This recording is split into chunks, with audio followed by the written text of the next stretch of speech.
Kalau kita nak cerita bab ilmu kan, sains dan teknologi ni, ketamadunan manusia ni betul. wujud Yang ni betul. adalah kerana kesenian. Kenapa Empayar Rom tu jadi begitu dulu? Kerana kesenian dia. Masih ada lagi seni budaya dia dekat sana. Seni bina tu bukan termasuk dalam seni bina bangunan, seni bina peradaban dan sebagainya. Kalau kita cerita pasal Melayu pula, seni dan Melayu ni terlalu tinggi. Betul. Daripada seni mempertahankan diri, seni lagu, seni segala-gala seni. Buat rumah pun dulu orang tak buat rumah saja-saja. Buat betul, kena ada semua sini. bangun. Ada ukiran ni ada maksud, ni ada maksud, ada adab. Tapi kalau tanpa ilmu, Tak maunya. tak maunya. Betul.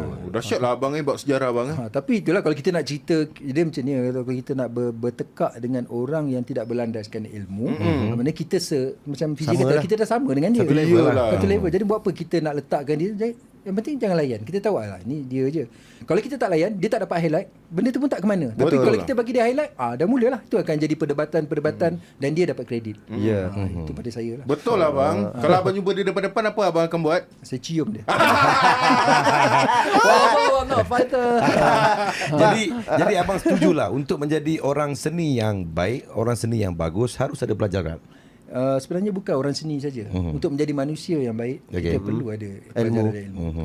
Kena ada. Kalau tidak pun, kenapalah diturunkan Al-Quran. Kan? Al-Quran diturunkan untuk membimbing kita, kehidupan kita kan. Itu adalah ilmu kan. Kalau tidak, Allah pun tak turunkan. Dia kata tak payahlah, baca je lah apa-apa majalah ke, tengok je lah podcast ke apa semua. Dah cukup.